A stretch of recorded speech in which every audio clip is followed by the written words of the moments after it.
नमस्कार दोस्तों, मैं संध्या स्वागत करती हूँ आज के बचे हुए एक सेशन में। हम लोग पढ़ रहे थे कार्यपालिका। हम पहुँचे थे राष्ट्रपति की शक्ति और स्थिति पर। इससे पहले आप जो वीडियो अपलोड की हूँ मैं उनको पहले देख लीजिए। ये सेकेंड वीडियो है उस पार्ट का। तो चलिए स्टार्ट करते हैं। आप पहले ही पढ़ चुके हैं कि राष्ट्रपति सरकार का औपचारिक प्रधान है। उसे औपचारिक रूप से बहुत सी कार्यकारी, विधायी, कानून और आपात शक्तियाँ प्राप्त है। संसदीय व्यवस्था में राष्ट्रपति वास्तव में इन शक्तियों का प्रयोग मंत्रिपरिषद की सलाह पर ही करता है। कोई भी जो कार्य है, जिन्हें जो शक्ति मिली है, लेकिन वह मंत्रिपरिषद के कार्य पर राष्ट्रपति करते हैं।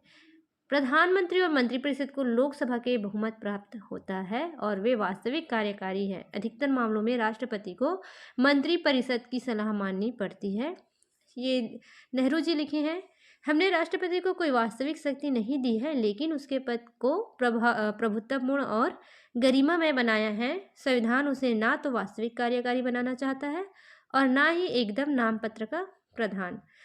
संविधान उसे एक ऐसा प्रधान बनाना चाहता है जो कि ना शासक होता है और ना शासन करता है। यह उसे एक महान संवैधानिक प्रधान बनाना चाहता है। राष्ट्रपति के विशेष अधिकार देख लेते हैं। इन बातों की चर्चा के बाद क्या हम यह निष्कर्ष निकाल सकते हैं कि किसी भी परिस्थिति में राष्ट्रपति को कोई विशेष अधिकार प्राप्त नहीं है? ऐसा है क्या? जी, यह एक गलत मूल्यांकन है। क्या है? गलत है। उनको शक्ति प्राप्त है। संवैधानिक रूप से राष्ट्रपति को सभी महत्वपूर्ण मुद्दे और मंत्रिपरिषद की कार्यवाही के बारे में सूचना प्राप्त करने का अधिकार है। तो महत्वपूर्ण मुद्दों और मंत्रिपरिषद की कार्यवाही के बारे में सूचना प्राप्त करने का अधिकार है। प्रधानमंत्री का यह कर्तव्य है कि वह राष्ट्रपति द्वारा मांगी गई सभी सूचनाएं उसे दे। प्रधानमंत्री का क्या कार्य है? प्रधानमंत्री का यह कर्तव्य है कि राष्ट्रपति जो सूचना मांगती है कि उसे देश में क्या हो रहा है, क्या नहीं हो रहा है, उनकी सूचना उन्हें दे। राष्ट्रपति प्राय प्रधानमंत्री को पत्र लिखता है। कौन लिखता है? राष्ट्रपति प्रधानमंत्री को पत्र लिखता है और देश की समस्या पर अपने विचार व्यक्त करते हैं। एक चीज़ और बता दूं, देश में आपातकाल की घोषणा का अधिकार सिर्फ राष्ट्रपति के पास होता है। इसमें 3 तरह की इमरजेंसी शामिल होती है। पहला युद्ध या सशस्त्र विद्रोह के लिए होता है। दूसरा राज्य के संवैधानिक तंत्र फेल होने पर चलाया जाता है। और तीसरा यह है वृत्तीय आपातकाल के लिए। ये आपातकाल है, राष्ट्रपति के पास होता है। आगे देखते हैं। इसके अतिरिक्त कम से कम 3 अन्य अवसरों पर राष्ट्रपति अपने विशेष अधिकार का प्रयोग करता है। प्रथम, जैसा कि आप पहले ही देख चुके हैं कि राष्ट्रपति प्रधानमंत्री की सलाह को लौटा सकता है। इसमें बताया गया है कि राष्ट्रपति मंत्रिपरिषद की सलाह को लौटा सकता है और उसे अपने निर्णय पर पुनः विचार करने के लिए कह सकता है। ऐसा करने में राष्ट्रपति अपने विवेक का प्रयोग करता है, धैर्य, अपना बुद्धि जैसे भी। जब राष्ट्रपति को ऐसा लगता है कि सलाह में कुछ गलती है या कानूनी रूप से कुछ कमियां हैं या देश के हित में नहीं है, तो यह मंत्रिपरिषद से अपने निर्णय पर पुनः विचार करने के लिए कौन कहता है? राष्ट्रपति कहते हैं। यद्यपि मंत्रिपरिषद पुनः विचार के बाद भी उसे वही सलाह दोबारा दे सकती है। मतलब एक बार होने के बाद अगर मंत्रिपरिषद फिर से वही नियम रखे तो राष्ट्रपति उन्हें फिर से दोबारा वही सलाह दे सकती है पुनः विचार करने का। और अब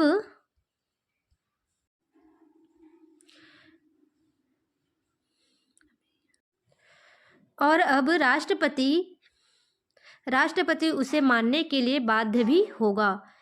तदपि राष्ट्रपति के द्वारा पुनः विचार का आग्रह अपने आप में काफ़ी मायने रखता है। अतः यह एक तरीका है जिसमें राष्ट्रपति अपने विवेक के आधार पर अपनी शक्ति का प्रयोग करते हैं। दूसरे, राष्ट्रपति के पास वीटो की शक्ति, निषेधाधिकार होती है, जिससे वह संसद द्वारा पारित विधेयकों, धन विधेयक को छोड़कर, है ना, और बाकी विधेयक, लेकिन धन विधेयक को छोड़कर सब में स्वीकृति देने में विलंब कर सकता है या स्वीकृति देने से मना कर सकता है। संसद द्वारा पारित प्रत्येक विधेयक को कानून बनाने में पूर्व राष्ट्रपति की स्वीकृति के लिए भेजा जाता है। राष्ट्रपति उसे संसद को लौटा सकता है। दोस्तों, एक चीज़ और मैं बता दूं, हमारे देश भारत संविधान के अनुसार चलता है, ये आप सभी जानते हैं। इस देश के संवैधानिक मुखिया कौन होते हैं? आप सभी जानते हैं, राष्ट्रपति जी होते हैं। विधायकों को स्वीकृति देने के संबंध में राष्ट्रपति पर कोई भी सीमा नहीं है, मतलब वो कभी भी ये कार्य कर सकते हैं। क्या आपको पता है कि इस सिलसिले में एक घटना घट चुकी है? 1986 में संसद ने भारतीय पोस्ट ऑफिस मतलब संशोधन विधेयक पारित किया। अनेक लोगों ने इनकी आलोचना की, क्योंकि विधेयक प्रेस की स्वतंत्रता को बाधित करता था। तत्कालिक राष्ट्रपति ज्ञानी जैल सिंह ने उस पर कोई निर्णय नहीं लिया। उनका कार्यकाल उस समय क्या कौन थे? ज्ञानी जैल। उस पर कोई निर्णय नहीं लिया। उनका कार्यकाल समाप्त होने के बाद अगले राष्ट्रपति वेंकटरमन ने उसे पुनः विचार के लिए संसद को लौटा दिया। तब तक वह सरकार बदल गई जिनके विधेयक पेश किया गया था और 1989 में एक नई सरकार चुनने में आ गई। यह दूसरे दलों की गठबंधन सरकार थी और उनसे उन विधेयक को दोबारा संसद में पेश ही नहीं किया। इस प्रकार जैल सिंह के द्वारा विधेयक को स्वीकृति देने के निर्णय में विलंबन करने का वास्तविक परिणाम यह हुआ कि विधेयक कानून न बन सका। ये कारण थी विधेयक कानून न बनने का। तो राष्ट्रपति उसे संसद को लौटा सकता है और उसे उस पर पुनः विचार के लिए कह सकता है। वीटो की यह शक्ति सीमित है क्योंकि संसद उसी विधेयक को दोबारा पारित कर दे और राष्ट्रपति के पास भेज दे तो राष्ट्रपति को उस पर अपनी स्वीकृति देनी पड़ेगी। लेकिन संविधान में राष्ट्रपति के लिए ऐसी कोई समय सीमा निर्धारित नहीं है। उनके अंदर ही उस विधेयक को पुनः विचार के लिए लौटाना पड़े। इसका अर्थ यह हुआ कि राष्ट्रपति किसी भी विधेयक को बिना किसी समय सीमा के अपने पास लंबित रख सकता है, कभी भी। इससे राष्ट्रपति को अनौपचारिक रूप से अपने वीटो को प्रभावी ढंग से प्रयोग करने का अवसर मिल जाता है। दोस्तों, मैं बता दूं वीटो का मतलब क्या होता है। मैं निर्देश करता हूं, इनका मतलब है किसी देश के अधिकारी को एक तरफा रूप से किसी कानून को रोक लेने का एक अधिकार होता है वीटो। मतलब वीटो यदि कोई विधेयक राष्ट्रपति के पास आता है ना, कोई विधेयक अगर राष्ट्रपति के पास आ गया और उसे वह पुनः विचार के लिए संसद को भेज देता है। अगर उनको लगता है कि इसमें पुनः विचार करना चाहिए तो संसद के पास भेज देता है, तो यह निलंबकारी वीटो की परिस्थिति बन सकती है। इससे राष्ट्रपति को अनौपचारिक रूप से अपने वीटो को प्रभावी ढंग से प्रयोग करने का अवसर मिल जाता है। उनको वीटो मतलब एक शक्ति है। इसे कई प्रकार पॉकेट वीटो भी कहा जाता है। दोस्तों, मैं यह बता दूं कि पॉकेट वीटो किसे कहते हैं। बिल पर कार्यवाही नहीं करने की राष्ट्रपति की शक्ति को पॉकेट वीटो कहा जाता है। बिल पर अगर कार्यवाही नहीं कर रहे हैं, वापस लौटा दिए जा रहे हैं, तो इनको पॉकेट वीटो कहा जाता है। तीसरे प्रकार यहाँ पे देखते हैं। तीसरे प्रकार का विशेष अधिकार राजनीतिक परिस्थितियों के कारण पैदा होता है और औपचारिक रूप से राष्ट्रपति प्रधानमंत्री की नियुक्ति करता है। राष्ट्रपति क्या करते हैं? प्रधानमंत्री की नियुक्ति करता है। सामान्यतः अपनी संसदीय व्यवस्था में लोकसभा के बहुमत दल के नेताओं को प्रधानमंत्री के रूप में नियुक्त किया जाता है। इसीलिए उनकी नियुक्ति में राष्ट्रपति के विशेष अधिकार का कोई प्रश्न ही नहीं। प्रधानमंत्री की नियुक्ति कौन करता है? राष्ट्रपति करता है और संसदीय व्यवस्था में लोकसभा के बहुमत दल के नेता को प्रधानमंत्री के ही रूप में नियुक्त किया जाता है। आगे देखते हैं। उस परिस्थिति की कल्पना करें जिसमें चुनाव के बाद किसी भी नेता को लोकसभा में बहुमत प्राप्त ना हो, तब क्या होगा? इसके अतिरिक्त यह भी सोचें कि यदि गठबंधन बनाने के प्रयासों के बाद भी 2 या 3 नेता यह दावा करें कि उसे लोकसभा में बहुमत प्राप्त है, तो क्या होगा? तब राष्ट्रपति को यह निर्णय करना है कि वह किसे प्रधानमंत्री नियुक्त करेंगे। तब उस टाइम राष्ट्रपति बताएंगे कि प्रधानमंत्री किसको बनाना है। इस परिस्थिति में राष्ट्रपति को अपने विशेष अधिकार का प्रयोग कर यह निर्णय लेना होता है कि किसे बहुमत का समर्थन प्राप्त है या कौन सरकार बना सकता है और सरकार चला सकता है। 1989 के बाद से प्रमुख राजनीतिक परिवर्तनों के कारण राष्ट्रपति के पद का महत्व बढ़ गया है। 1989 के बाद 1989 से 1998 तक हुए 4 संसदीय चुनाव में किसी भी एक दल या दलीय गठबंधन को लोकसभा में स्पष्ट बहुमत नहीं मिल सका। अब क्या हुआ, ये नहीं मिल सका उस टाइम, लेकिन इन परिस्थितियों की मांग की स्थिति की राष्ट्रपति हस्तक्षेप करके या तो सरकार का गठन कराए या फिर प्रधानमंत्री द्वारा लोकसभा में बहुमत सिद्ध न कर पाने के बाद उनकी सलाह पर लोकसभा को भंग कर दे। मैं ये बता दूं कि लोकसभा का विघटन या भंग कैसे होता है। राष्ट्रपति द्वारा मंत्रिपरिषद की सलाह पर किया जाता है। राष्ट्रपति के द्वारा किसके द्वारा किया जाता है? मंत्रिपरिषद के द्वारा जाता है। इससे लोकसभा का जीवन समाप्त हो जाता है। इसके बाद आम चुनाव होते हैं। और दोस्तों मैं ये भी बता दूं, भारत के संविधान के अनुच्छेद 85(2) में उनके अनुसार भारत के राष्ट्रपति के पास लोकसभा को भंग करने की शक्ति है। हम लोग पढ़ रहे थे ये तो हो गया। इन परिस्थितियों की मांग थी कि राष्ट्रपति हस्तक्षेप करके या तो सरकार का गठन कराए या फिर प्रधानमंत्री द्वारा लोकसभा में बहुमत सिद्ध ना कर पाने के बाद भी उनके लोकसभा भंग कर दे। मतलब राष्ट्रपति प्रधानमंत्री या उनके कैबिनेट जो सलाह से कैबिनेट की सलाह से लोकसभा को भंग करता है राष्ट्रपति, और वह प्रधानमंत्री की सलाह पर कार्यकाल जैसे पूरा नहीं होने से पहले लोकसभा को भंग कर सकते हैं राष्ट्रपति के द्वारा।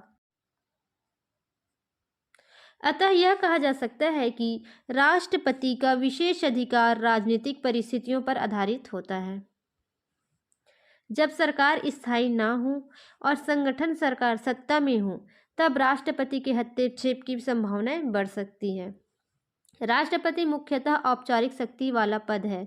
हम इसे और ऊपर पढ़ ही चुके हैं कि राष्ट्रपति क्या है, औपचारिक शक्ति वाले हैं और राष्ट्र का अलंकृत प्रधान है। ऐसे में आप पूछ सकते हैं कि तब हमें राष्ट्रपति की क्या आवश्यकता है। संसदीय अवस्था में मंत्रिपरिषद विधायिका में बहुमत के समर्थन पर निर्भर होती है। इसमें ये बोला गया है कि संसदीय जो अवस्था होती है वो मंत्रिपरिषद विधायिका में बहुमत के समर्थन पर निर्भर करती है। इसका अर्थ यह है कि मंत्रिपरिषद को कभी भी हटाया जा सकता है और तब उसकी जगह कई नई मंत्रिपरिषद की नियुक्ति करनी पड़ती है। अगर एक मंत्रिपरिषद हट गया तो उनका कार्य कौन संभालेगा, उसके तुरंत ही उनको मंत्रिपरिषद की नियुक्ति करनी पड़ेगी, ऐसा है। ऐसी परिस्थिति में एक ऐसे राष्ट्र प्रमुख की जरूरत पड़ती है जिसका कार्यकाल स्थायी हो, मतलब वो उसको बीच में ना छोड़ा जाए, वो स्थायी रूप से काम करता रहे, जिसके पास प्रधानमंत्री को नियुक्त करने की शक्ति हो। ये बोल रहा है जिसके पास प्रधानमंत्री को नियुक्त करने की शक्ति हो और जो सांकेतिक रूप से पूरे देश का प्रतिनिधित्व कर सके। सामान्यतः परिस्थितियों में राष्ट्रपति की ही यही भूमिका होती है। मतलब कितनी बड़ी शक्ति मिली राष्ट्रपति को। लेकिन जब तक किसी दल को स्पष्ट बहुमत नहीं मिलता, और इनके कुछ नियम और कानून भी होते हैं, लेकिन जब किसी दल को स्पष्ट बहुमत नहीं मिलता तब राष्ट्रपति पर निर्णय लेने और देश की सरकार को चलाने के लिए प्रधानमंत्री को नियुक्त करने की अतिरिक्त जिम्मेदारी होती है। मतलब प्रधानमंत्री का भी कार्य रहता है। भारत के उपराष्ट्रपति 5 वर्ष के लिए चुना जाता है। राष्ट्रपति भी 5 वर्ष के लिए था, उपराष्ट्रपति भी 5 वर्ष के लिए है। उसको भी उसी तरह चुनते हैं जैसे राष्ट्रपति को, उसको भी उसी तरह चुनते हैं जैसे कि राष्ट्रपति को चुनता है। केवल अंतर यह है कि निर्वाचन मंडल में राज्य विधानसभा के सदस्य नहीं होते और उपराष्ट्रपति को हटाने के लिए राज्यसभा को अपने बहुमत से असहाय का प्रस्ताव पास करना पड़ता है राज्यसभा द्वारा।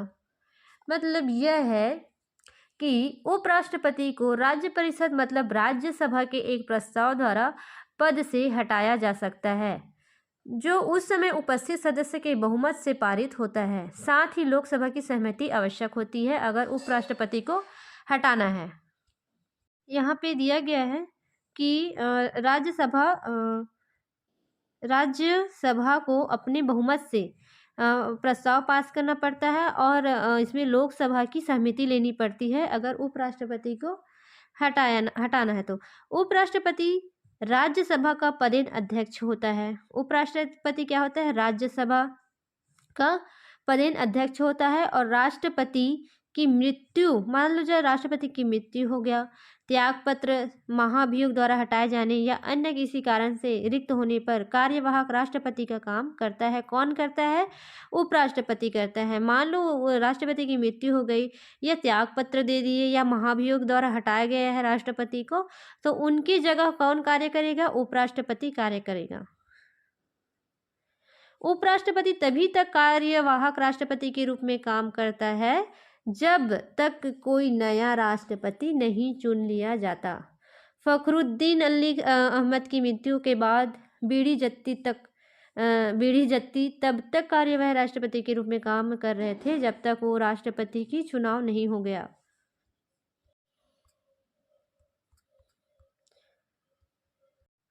ये आप लोग के लिए प्रश्न है, आप लोग जिसे पढ़ लीजिएगा। ये कार्टून मुझे दिया गया है। ये जवाहरलाल नेहरू दिख रहे हैं सामने में। ये प्रधानमंत्री के बिना कोई मंत्रिपरिषद नहीं होती है। पीएम के बिना कोई भी मंत्रिपरिषद नहीं होती है।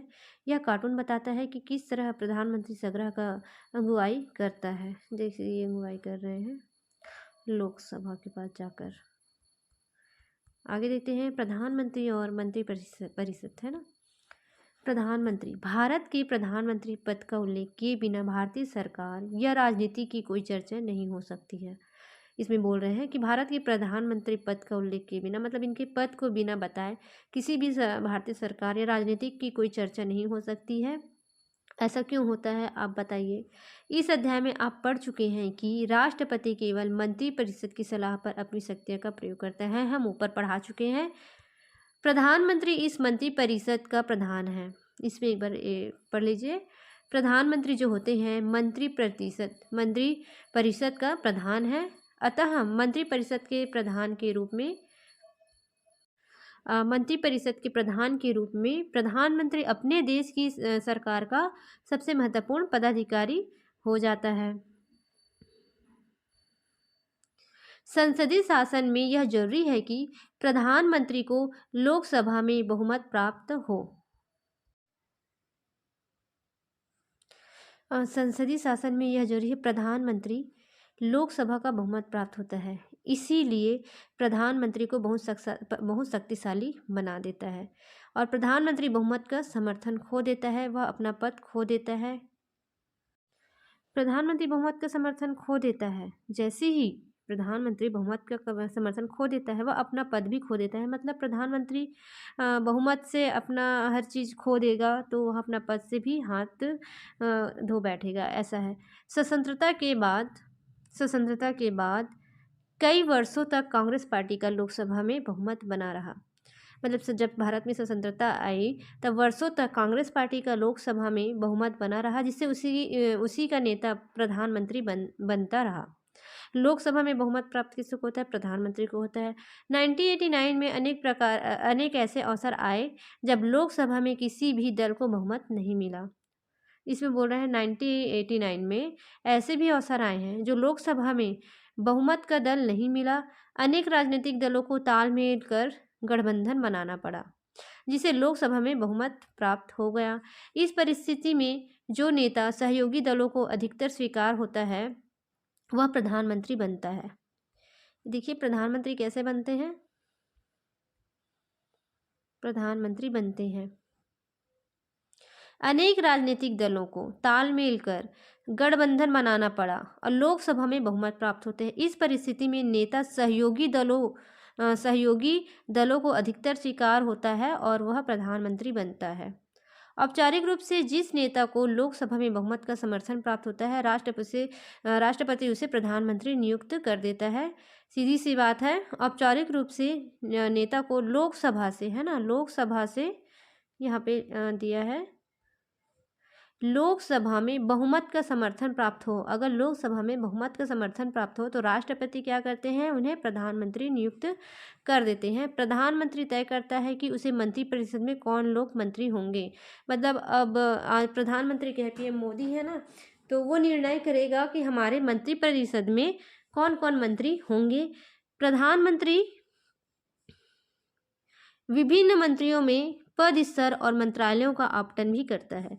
मंत्रियों की उनकी वरिष्ठता और राजनीतिक महत्व के अनुसार मंत्रिमंडल का मंत्री राज्य मंत्री या उप मंत्री बनाया जाता है। इसी प्रकार राज्यों में मुख्यमंत्री अपने दल या सहयोगी दलों में मंत्री चुनते हैं। प्रधानमंत्री और सभी मंत्रियों के लिए संसद का सदस्य होना अनिवार्य है। प्रधानमंत्री और सभी मंत्री के लिए संसद का सदस्य होना अनिवार्य है। संसद का सदस्य हुए बिना यदि कोई व्यक्ति मंत्री या प्रधानमंत्री बन जाता है तो उसे 6 महीने के भीतर ही संसद के सदस्य के रूप में निर्वाचित होना पड़ेगा। आइए देखते हैं आगे क्या दिया है, ये देख लेते हैं। संविधान सभा में अनेक सदस्य का विचार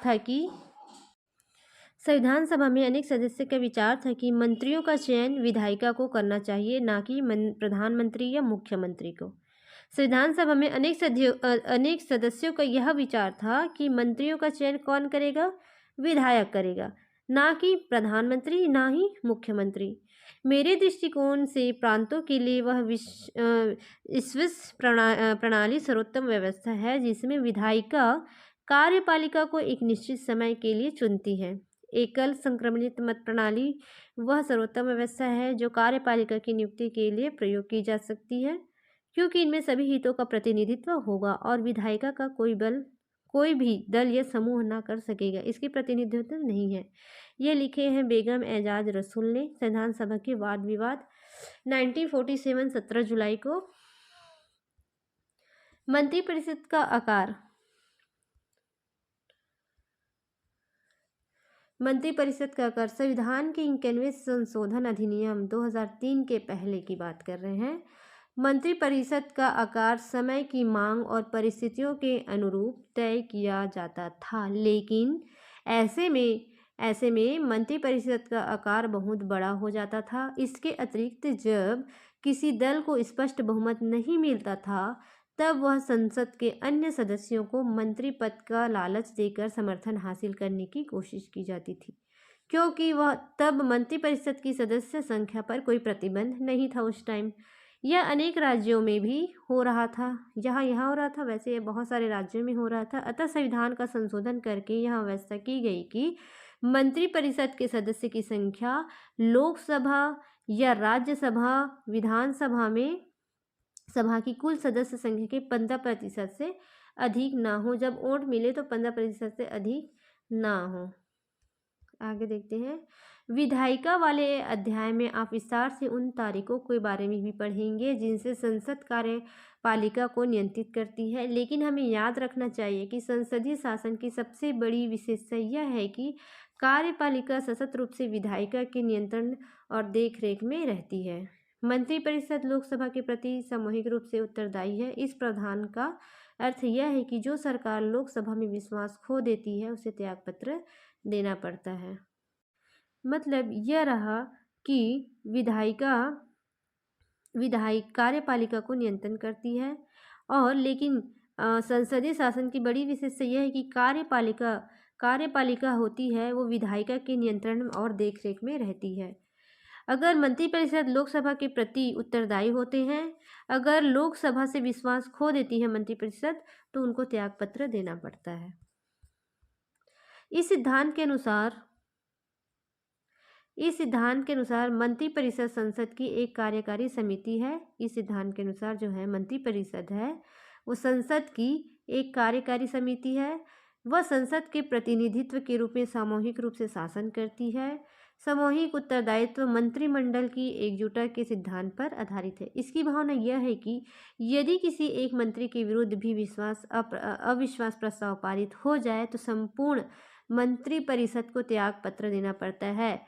इसमें कह रहा है एक मंत्री के विरुद्ध अगर अविश्वास प्रस्ताव पारित हो जाए तो संपूर्ण मंत्रिपरिषद को क्या करना पड़ेगा, त्यागपत्र देना पड़ेगा। इसका अर्थ यह है कि यदि कोई भी मंत्रिमंडल की नीति या निर्णय से सहमत नहीं है तो उसे इस निर्णय को स्वीकार करना चाहिए, त्यागपत्र दे देना चाहिए। जिस नीति के बारे में सामूहिक उत्तरदायी हो उसे मानना या उसे लागू करना सभी मंत्रियों के लिए जरूरी हो जाता है।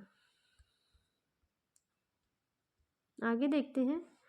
भारत में प्रधानमंत्री का सरकार में स्थान सर्वोपरि है। भारत की बात कर रहे हैं। प्रधानमंत्री का सरकार में स्थान सर्वोपरि है, उच्च है। बिना प्रधानमंत्री के मंत्रिपरिषद का कोई अस्तित्व नहीं है। बिना प्रधानमंत्री के उनके मंत्रिपरिषद का कोई अस्तित्व नहीं है। मंत्रिपरिषद तभी अस्तित्व में आती है जब प्रधानमंत्री अपने पद का शपथ ग्रहण कर लेता है।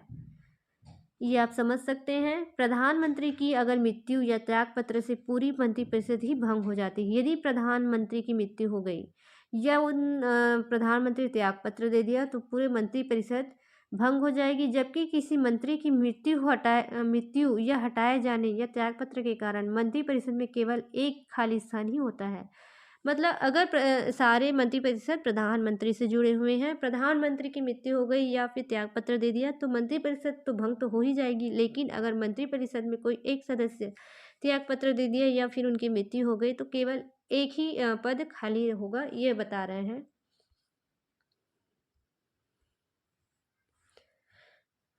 प्रधानमंत्री एक तरफ मंत्रिपरिषद तथा दूसरी ओर राष्ट्रपति और संसद के बीच एक सेतु का काम करती है। प्रधानमंत्री जो है, ये पॉइंट याद रख लीजिएगा। प्रधानमंत्री एक तरफ तो मंत्रिपरिषद है और दूसरी ओर राष्ट्रपति है, इनके बीच और संसद के बीच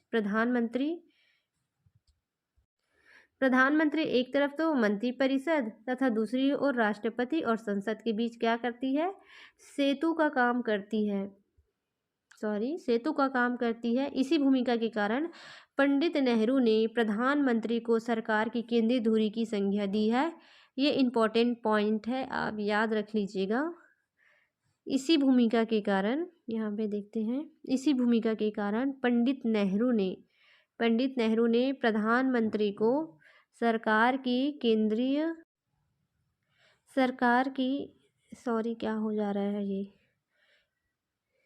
इसी भूमिका के कारण पंडित नेहरू ने प्रधानमंत्री को सरकार की केंद्रीय धुरी की संज्ञा दी है प्रधानमंत्री को पंडित नेहरू के द्वारा। प्रधानमंत्री का यह संवैधानिक दायित्व भी है कि वह सभी संघीय मामलों के प्रशासन और प्रस्तावित कानून के बारे में राष्ट्रपति को सूचित करे। प्रधानमंत्री का संवैधानिक दायित्व है कि वह सभी संघीय मामलों में कानून के बारे में राष्ट्रपति को सूचित करे। कोई भी जो प्रस्तावित है कानून, उनको राष्ट्रपति को सूचित करे। प्रधानमंत्री सरकार के सभी महत्वपूर्ण निर्णय में सम्मिलित होता है, सरकार की नीतियों के बारे में निर्णय लेता है।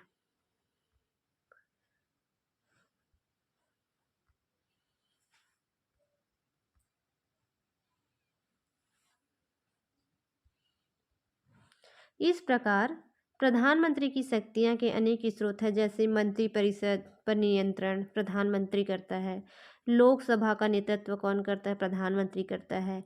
अधिकारी जमात पर आधिपत्य, मीडिया तक पहुंच, चुनाव के दौरान उसके व्यक्तित्व का उभार तथा अंतर्राष्ट्रीय सम्मेलन और विदेश यात्रा के दौरान राष्ट्रीय नेता की छवि आदि, यह सब प्रधानमंत्री के अस्तित्व में रहती है।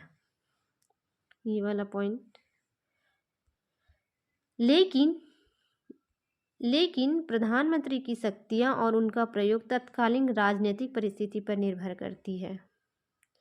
किस पर निर्भर करती है? राजनीतिक परिस्थिति पर निर्भर करती है। जब भी किसी एक राजनीतिक दल को लोकसभा में बहुमत मिला, तब प्रधानमंत्री और मंत्रिमंडल की शक्तियां निर्विवाद रहेगी। परंतु जब राजनीतिक दलों के संगठन की सरकारें बनी, तब ऐसा नहीं रहा। 1989 में हमने भारत में अनेक गठबंधन सरकारों को देखा है।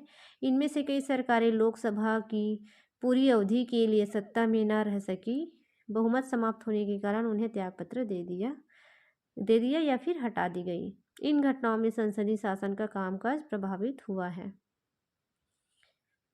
मेरी परेशानी खत्म नहीं हुई, मैंने विश्वास मत जीत लिया। कार्टून बुझो में ऐसा बोल रहा है। इस सिलसिले में पहली बात तो यह है कि इन घटनाओं में प्रधानमंत्री के चयन में राष्ट्रपति के विशेष अधिकार की भूमिका बढ़ी है। प्रधानमंत्री का अगर चयन है तो राष्ट्रपति की विशेष भूमिका बढ़ जाती है। दूसरी, इस अवधि में गठबंधन राजनीति के कारण राजनीतिक सहयोगियों में परामर्श की प्रवृत्ति भी बढ़ जाती है, जिससे प्रधानमंत्री की सत्ता में कुछ सेंध लगी है। तीसरे, इसमें प्रधानमंत्री के अनेक विशेष अधिकार जैसे मंत्रियों का चयन करना, उनका पद स्तर, उनके मंत्रालय का चयन और कुछ अंकुश भी लगा देते हैं।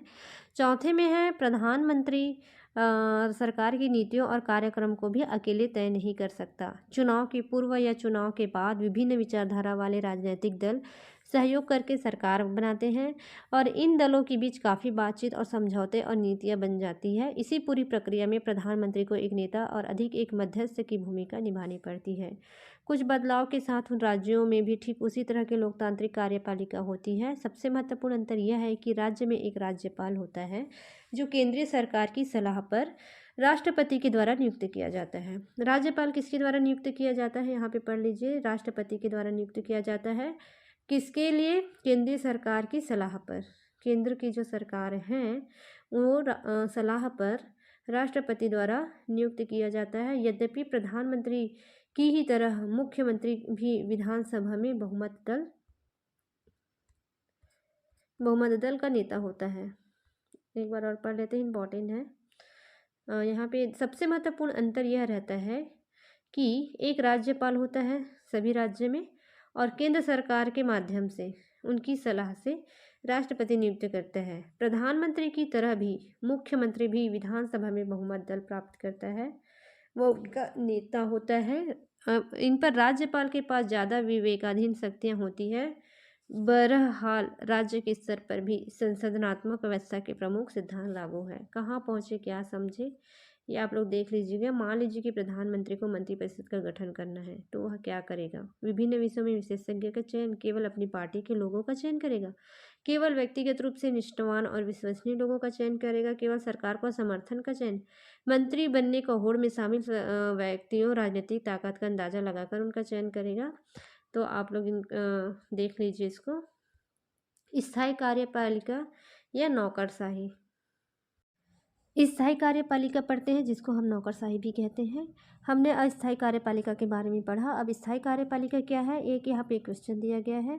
मंत्रियों के निर्णय कौन लागू करता है, तो देखते हैं। शासन के कार्यकारी अंग में प्रधानमंत्री, मंत्रीगण और नौकरशाही प्रशासनिक मशीनरी एक विशाल संगठन समिति होता है। इस ढांचे और सैन्य सेवाओं में अंतर करने के लिए इसे नागरिक सेवा कहते हैं। सरकार के स्थायी कर्मचारी के रूप में कार्य करने वाले प्रशिक्षण और प्रवीण अधिकारी नीतियों को बनाने तथा उसे लागू करने में मंत्रियों का सहयोग करते हैं। लोकतंत्र में निर्वाचित प्रतिनिधि और मंत्रीगण सरकार के प्रभारी होते हैं और प्रशासन इसके नियंत्रण में देखरेख होता है। संसदीय शासन में विधायिका प्रशासन को नियंत्रित करती है। यह मंत्री की जिम्मेदारी होती है और वह प्रशासन की राजनीतिक नियंत्रण बनाए रखते हैं। भारत एक दक्ष प्रशासनिक मशीनीकरण मौजूद है, लेकिन यह मशीनरी राजनीतिक रूप से उत्तरदायी है। नौकरशाही से यह भी अपेक्षा की जाती है कि वह राजनीतिक रूप से तटस्थ हो। हमें इसमें समझ में आया नौकरशाही स्थायी कार्यपालिका होता है। इसका अर्थ यह है कि नौकरशाही नीतियों पर विचार करते हैं और समय किसी राजनीतिक दृष्टिकोण का समर्थन नहीं करती। प्रजातंत्र में यह संभव है कि कोई पार्टी चुनाव में हार जाए और कोई सरकार पिछली सरकार की नीतियों की जगह नई नीतियां अपनाना चाहे, तो ऐसी स्थिति में प्रशासनिक मशीनरी की जिम्मेदारी है कि वह कई सरकार को अपनी नीति बनाने और उसे लागू करने में मदद करती है। आज भारतीय नौकरशाही का स्वरूप बहुत जटिल हो गया, बहुत कठिन हो गया। इससे अखिल भारतीय सेवाएं, सिविल सेवाएं जो है, प्रांतीय सेवाएं, स्थानीय सरकार के कर्मचारी, लोक उपक्रमों की तकनीकी तथा प्रबंधन अधिकारी सम्मिलित है। हमारे संविधान निर्माता गैर राजनीतिक और व्यावसायिक रूप से दक्ष प्रशासनिक मशीनीकरण के महत्व को जानते थे। वे सिविल सेवा या नौकरशाही के सदस्यों को बिना किसी भेदभाव के योग्यता के आधार पर चयनित करना चाहते थे। अतः भारत सरकार के लिए सिविल सेवा के सदस्य की भर्ती की प्रक्रिया कार्य संघ लोक सेवा आयोग को सौंपा गया। ऐसे ही एक लोक सेवा आयोग राज्य में भी बनाए गए हैं। लोक सेवा आयोग के सदस्यों को एक निश्चित कार्यकाल के लिए नियुक्त किया जाता है। उनको सर्वोच्च न्यायालय के न्यायाधीश की जांच के आधार पर निलंबित या पदस्थ किया जा सकता है अदस्थ किया जा सकता है। दक्षता और योग्यता के आधार पर बनाकर भर्ती की जा सकती है। उनकी योग्यता क्या है, दक्षता क्या है, ऐसा। लेकिन संविधान यह भी सुनिश्चित करता है कि पिछड़े वर्गों के साथ साथ समाज के सभी वर्गों को सरकारी नौकरशाही का हिस्सा बनने का मौका मिले। इस उद्देश्य के लिए संविधान दलित और आदिवासी के लिए आरक्षण की व्यवस्था भी करता है। बाद में महिलाओं अन्य पिछड़ा जाति को भी आरक्षण दिया गया है। इस प्रावधान में यह सुनिश्चित होता है कि नौकरशाही में सभी समूह का प्रतिनिधित्व होगा तथा सामाजिक असमानताएं सिविल सेवा में भर्ती के मार्ग में रोड़ा नहीं बनेगी। भारतीय प्रशासनिक सेवा IAS तथा भारतीय पुलिस सेवा IPS के लिए उम्मीदवारों का चयन संघ लोक सेवा आयोग करता है। ये देख लीजिए यहाँ पे अधिकारी प्रांतीय स्तर पर शीर्षस्थ जैसे सिविल लोक सेवा का वर्गीकरण है। अखिल भारतीय सेवाएं हैं, इनके अंतर्गत क्या क्या आते हैं, अखिल भारतीय सेवाएं, केंद्रीय सेवा और प्रांतीय सेवा आते हैं। अखिल भारतीय सेवा के अंतर्गत भारतीय प्रशासनिक सेवा, भारतीय पुलिस सेवा, केंद्रीय में भारतीय विदेश सेवा और भारतीय राजस्व सेवा, प्रांतीय में प्रांतीय सेवा आता है, सिविल सेवा आता है। नौकरशाही की रीढ़ होते हैं, क्या होते हैं ये अधिकारी प्रांतीय स्तर पर शीर्षस्थ तथा नौकरशाही की रीढ़ होते हैं। आपको शायद पता हो गया है कि एक जिले का जिलाधिकारी कलेक्टर उस जिले में सरकार का महत्वपूर्ण अधिकार होता है। क्या आप जानते हैं कि जिलाधिकारी सामान्यतः IAS स्तर का अधिकारी होता है और वह केंद्र सरकार द्वारा बनाई गई सेवा शर्तों में नियंत्रित होता है। एक IAS अथवा IPS अधिकारी किसी एक राज्य के संबंध कर दिया जाता है जहां वह राज्य सरकार की देखरेख में काम करता है। लेकिन IAS और IPS सरकारी केंद्र राज्य द्वारा नियुक्त होते हैं, केंद्र सरकार द्वारा नियुक्त होते हैं और वे केंद्र सरकार की सेवा में वापस जा सकते हैं। सबसे महत्वपूर्ण यह है कि केवल केंद्रीय सरकार ही उनके विरुद्ध अनुशासनात्मक कार्रवाई कर सकती है। इसका अर्थ यह हुआ कि राज्यों के प्रमुख प्रशासनिक अधिकारी केंद्रीय सरकार की देखरेख और नियंत्रण में रहते हैं। संघ लोक सेवा आयोग द्वारा नियुक्त IAS और IPS अधिकारियों के अतिरिक्त राज्य के प्रशासन में राज्य लोक सेवा आयोग द्वारा नियुक्त अधिकारी का भी योगदान होता है। जैसा कि हमने आगे संघवाद वाले अध्याय में पढ़ेंगे, नौकरशाही की यह विशेषता इस अध्याय में हम पढ़ेंगे कि नौकरशाही की यह विशेषता राज्यों के प्रशासन पर केंद्रीय सरकार के नियंत्रण को मजबूत कर देती है। नौकरशाही वह माध्यम है जिसके द्वारा सरकार की लोक हितकारी नीतियां जनता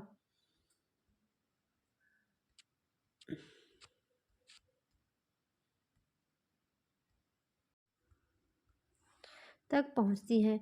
पर नौकरशाही इतनी शक्तिशाली होती है कि आम आदमी सरकारी अधिकारियों तक पहुंचने से डरता है ना। पर नौकरशाही इतनी शक्तिशाली होती है कि आम आदमी यहाँ तक पहुंचने में डर लगता है उनको। यह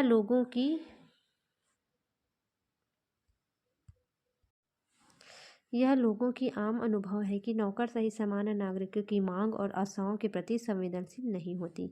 लेकिन जब लोकतांत्रिक ढंग से चुनी हुई सरकार नौकरशाही को नियंत्रित करती है तब इसमें से कुछ समस्याओं को प्रभावी तरीके से हल किया जा सकता है। वही दूसरी ओर ज़्यादा राजनीतिक हस्तक्षेप से नौकरशाही राजनीति के हाथ का खिलौना बन जाती है। हालांकि संविधान ने भर्ती के लिए एक स्वतंत्र मशीनीकरण अपनाई, लेकिन अनेक लोगों का मानना है कि सरकारी कर्मचारियों को अपने कार्यों के संपादन में राजनीतिक हस्तक्षेप से बचने की कोई व्यवस्था नहीं है। यह भी महसूस किया जाता है कि जनता के प्रति नौकरशाही का उत्तरदायित्व सुनिश्चित करने के लिए पर्याप्त प्रावधान नहीं है। पर यह आशा की जाती है कि सूचना का अधिकार जैसे कदम नौकरशाही को है और अधिक उत्तरदायी को संवेदनशील बना सकेंगे। हम इसके बाद निष्कर्ष पढ़ लेते हैं कि पूरे थ्योरी में दिया क्या था। निष्कर्ष देखते हैं। आधुनिक कार्यपालिका सरकार की एक अत्यंत शक्तिशाली संस्था है। कार्यपालिका क्या है? सरकार की अत्यंत शक्तिशाली संस्था है। सभी प्रकार की सरकारों में सरकार के अन्य अंगों की अपेक्षा कार्यपालिका ज़्यादा शक्तिशाली होती है।